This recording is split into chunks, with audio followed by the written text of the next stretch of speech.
Hello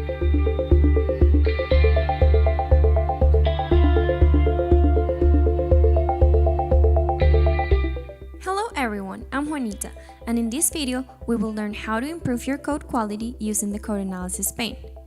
To display it, we can click its name under Panes in the View menu. This pane detects style issues, bad practices, potential bugs, and other quality problems in your code without having to execute it. There are 3 ways of running code analysis. To analyze a file that's open in the editor, we can press the configurable shortcut F8 by default or select Source, Run Code Analysis from the menu bar. We can also select a file to analyze by browsing for it using the File button next to the Path box. This will start the analysis automatically. The third way is to manually enter the path of a file we'd like to check in the Path entry box in the Panes toolbar and click the Analyze button in the pane. Based on these results, the code analysis shows an overall score of 4.34 over 10, which allows us to track improvements in our code quality.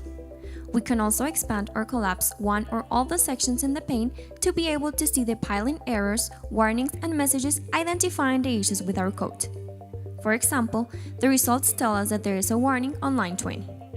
To go directly to this line in the editor, just click the message.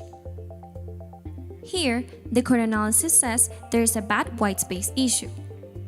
To understand what this means, open the piling documentation. On the piling stocks page, click on Piling Features and search for the code of the message. We can see that the docs say that we used the wrong number of spaces around an operator.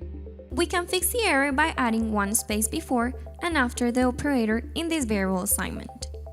If we run the analysis again, we can see the error isn't shown anymore in this line. We can click the drop-down arrow in the file name field to view the list of previous analyses. Clicking one of them will show us the results. Sometimes it is useful to turn certain messages off. We can do that in 3 different ways. We might want to silence warnings on only one line, for example this unused import that is still necessary for the code execution. For this, type piling disable equal unused import as a comment at the end of the line. Running the analysis again will show us that the error is no longer visible. If we want to silence a message in the whole file, we can do it by writing the disable comment at the beginning of the file. For example, we can disable the invalid name warning that appears several times in this file. If we run the analysis again, all of these warnings are gone. Finally, we can suppress the specific messages for all files by editing the piling configuration file in our user folder. If it doesn't exist, we can generate it by opening our terminal or the Anaconda prompt if you're using Windows, running piling --generate-rc file and redirecting its output to .pilingRC.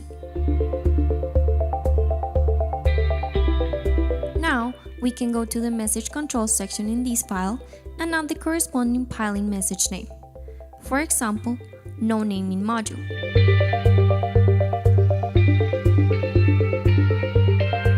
If we run the analysis one more time, we see that the no naming module warnings don't appear anymore.